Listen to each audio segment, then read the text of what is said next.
His name is Bemidekpo Popola. Apart from being an analyst, he is a Man U fan. How are you today? I'm good. I'm good.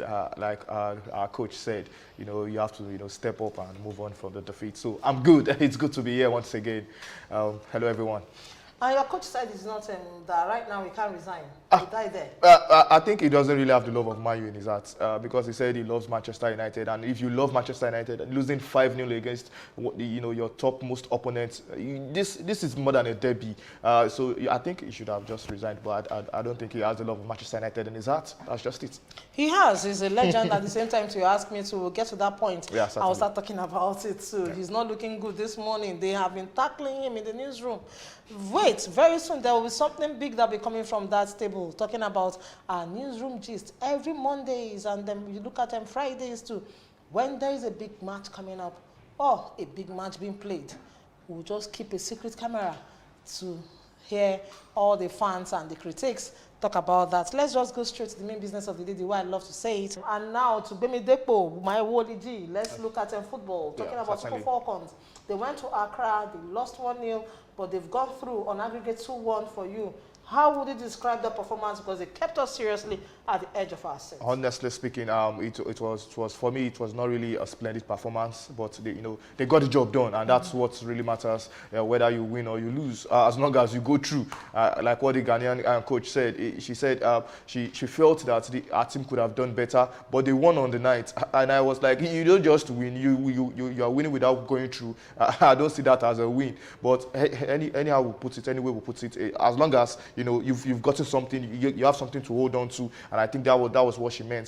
The Ghanaian team could have, they were holding on to the win they had over the Super Falcons, which is not easy. The pace of yes, the game, yeah. Yes. So and she was making a complaint about the way the Falcons managed the game. They were wasting time. I didn't see it as wasting time. It's basic game management, and you understand the fact that when you have 2 goals, which it's on ground for you, I think it's a good one. It's a good one for me from the team. All right, a very good one for the team. Don't forget the fact they've gone through to the last round of qualification, and right now they are up against the Elephant Ladies of Cote d'Ivoire. Don't forget the last time Nigeria met this team, they deprived Nigeria or stopped Nigeria from going through to the 2020 Tokyo Olympic Games. Let's see what will go through this, and let's just have a bit of what happened in Accra, where Nigeria lost to Ghana 1-0. Then the interviews to come. Randy Wondrum, the Nigerian coach. Then Mercy Tego of Ghana. Then our own girl, Tony Payne. Let's go straight to the phone interviews.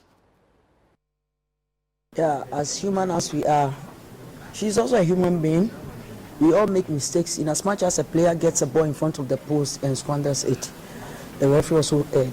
But there's nothing he can do. Her decision is final. So it happened. Unfortunately, we could not qualify. So for now, we have nothing else to do than to wait after 3 years. So we are going back to the drawing board and start preparing. This is a very young team, and we are doing a team building.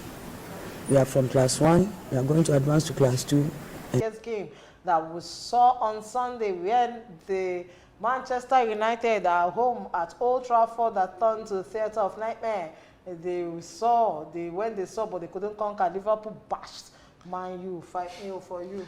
That result. And Ole Gunnar is saying seriously right now, that is his darkest moment of his career, but he can't resign at this point.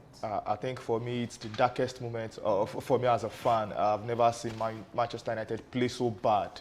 Wow. Since the last 6-1 defeat against Manchester City 10 years ago, when Ferguson was in charge. It was a terrible match. To say the least, it was a terrible match. It was a massacre, and I felt Ole should have penned a resignation letter immediately after the match.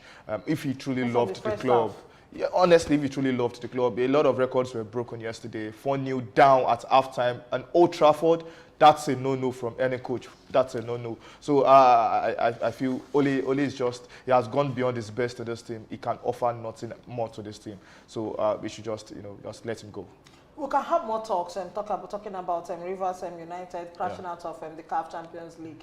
I will definitely Bayelsa United crashing out of the CAF Confederations Cup. But then Ayimba going through. Maybe we'll just do a part 2. That means tomorrow it's a continuation of what we've seen last weekend than what we're seeing right now. So, Bemi Depo, I love to call you that way. Yeah. Popola, Wally of Sports. Always nice to have you around, and Same I here. hope we'll do it again tomorrow. All right.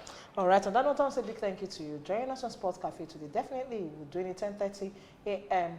on STV and Silverbird News 24. It's all about sports.